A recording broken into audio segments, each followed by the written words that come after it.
Hello friends. आज हम बात करेंगे वृष लगन वालों के लिए 22 अप्रैल 2023 को गुरु महाराज जो हैं वो अपना राशि परिवर्तन करते हुए मीन राशि से मेष राशि में आएंगे। और वृष लगन वालों के लिए 12वें घर में गुरुदेव इस बार आ रहे हैं 1 साल के लिए तकरीबन।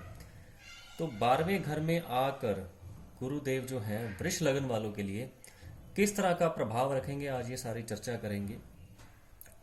वृष लगन वालों के लिए गुरु जो हैं 8वें और 11वें घर के, यानी कि यहाँ पर 9 नंबर जो साइन लिखा है ये 8वां घर है और ये 11वां घर है।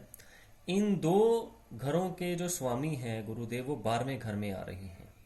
12वां घर जो है आपके खर्चे का है, आपके हॉस्पिटल की यात्रा का है, आपकी विदेश यात्रा का है, आपके बेट प्लेयर का है, आपकी रात की नींद का है। अब गुरुदेव यहाँ पर आए हैं 11वें घर का, यानी कि जो 11वां घर है हमारा एक तरह से काम त्रिकोण का हाईएस्ट पार्ट ऑफ कामा जो है 11वां घर हमारा माना जाता है।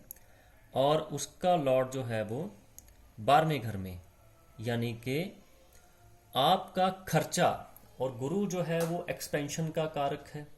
जहाँ जाएगा, जिस घर में जाएगा, उस घर के जो सिग्निफिकेटर्स हैं उनको बड़ा करेगा, क्योंकि गुरु फैलाव है, गुरु हवा है, गुरु जो है एक्सपेंशन है। तो आपका खर्चा आपके मटेरियलिस्टिक डिज़ायर्स पर हो सकता है, आपका खर्चा जो है घूमने फिरने पर भी हो सकता है, आपका खर्चा जो है 8वें घर के हिसाब से अगर देखें, 8वें घर का लॉर्ड जो है वो 12वें घर में आया है। बीमारियों पर आपका खर्चा हो सकता है, क्योंकि 12वां घर जो है वो हॉस्पिटल भी है। तो अगर आप किसी डिजीज़ से बहुत देर से परेशान हो रहे हैं तो अब वो डिजीज़ ठीक होने का वक्त आ गया है। तो खर्चा करने से घबराइएगा मत, क्योंकि जितना आप खर्चा यहाँ पर करते रहेंगे भगवान आपको देता रहेगा। तो ये खर्चा होना है। अगर आप किसी बीमारी से बहुत देर से पीड़ित हैं, या अगर आपको कोई बीमारी अभी इस वक्त महसूस हो रही है कि आपको लग रहा है कि आगे चलकर आपको कोई ऑपरेट करवाना पड़ेगा या किसी न किसी तरीके से मेडिकल हेल्प की ज़रूरत पड़ेगी, तो आपका आने वाला 1 साल जो है वो बहुत सही तरीके से आपको ठीक होने के लिहाज से आपके लिए आ रहा है। तो खर्चा करने से घबराइएगा मत, क्योंकि गुरुदेव जो हैं यहाँ पर आपके जितनी भी प्रॉब्लम्स हैं उनका सब सल्यूशन यहाँ पर आके अब निकल जाएगा। तो जितना खर्चा करना है आप करिए। चैरिटी अगर आप करने की सोच रहे हैं तो चैरिटी इस बार बहुत आप करेंगे।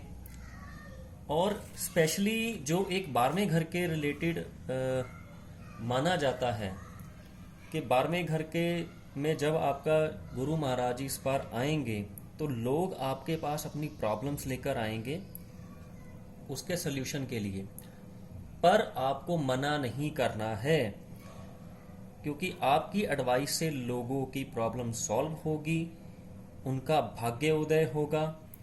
आप लोगों को जितना एडवाइस करेंगे, एडवाइस ऐसा नहीं कि उसमें आपका कोई फ़ायदा छिपा हो, सारे का सारा अगर दूसरे का भला भी हो रहा है तब भी आपको एडवाइस देनी है।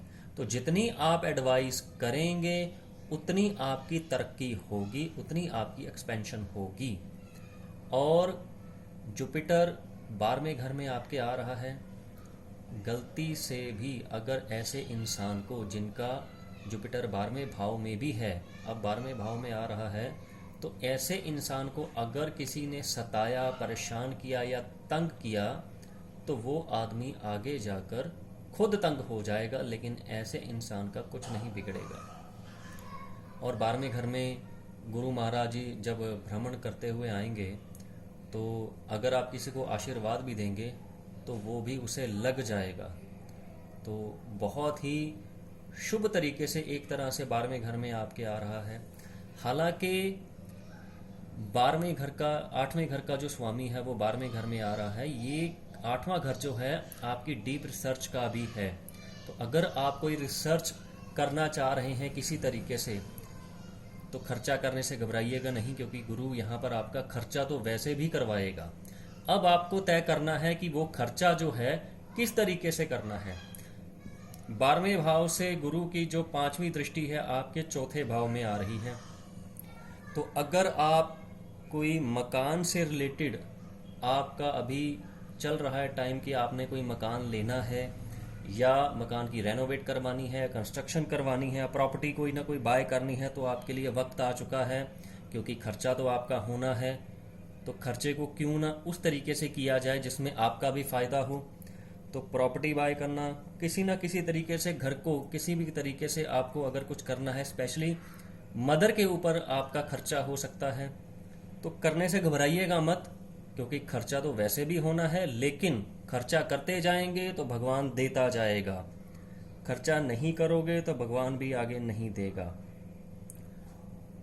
और गुरु की जो 7वीं दृष्टि है वो 6ठे भाव पर पड़ रही है। छोटी मोटी बीमारियां, यहाँ पर आपको अगर कोई लोन आपका अटका हुआ है, पैसा कोई अटका हुआ है, वो आपको मिल जाएगा, लेकिन उतर भी जाएगा, क्योंकि गुरु ने यहाँ पर आकर आपको कर्जे से मुक्त भी करना है। जितने आपके ऋण हैं, चाहे वो किसी तरह के भी हो, इन 1 साल के अंदर अंदर गुरुदेव जो हैं आपको उन कर्जों से मुक्ति देकर जाएंगे। तो 8वें घर के बारे में हम बात कर ही चुके हैं कि बीमारी है, और आपका जो है 4, 8 और 12 मोक्ष त्रिकोण आपका एक्टिव हो चुका है। स्पेशली अगर आप स्पिरिचुअलिज्म में जाना चाहते हैं तो ये 1 साल आपके लिए बहुत फ़ायदेमंद रहने वाला है। अगर आप चैरिटी करना चाहते हैं, अगर आप लोगों की भलाई करना चाहते हैं, अपने आप को खुद की जो है अपनी इम्प्रूवमेंट करना चाहते हैं, तो ये 1 साल वृष लगन वालों के लिए, यानी कि टॉरस असेंडेंट वालों के लिए बहुत बढ़िया होकर आ रहा है। तो तैयार रहिए। 22 अप्रैल 2023 से जब गुरुदेव 12वें घर में आएंगे, तो हो सकता है कहीं ना कहीं आपका अभी प्लान चल रहा हो कि कोई ना कोई प्रॉपर्टी बाय करने को या कोई ना कोई डिजीज़ का ऑपरेट करवाने को, तो ये होगा ही होगा। सो फ्रेंड्स, आज के लिए इतना ही। अगले वीडियो में मिथुन लगन वालों के लिए गुरुदेव क्या लेकर आ रहे हैं वो बात करेंगे। धन्यवाद।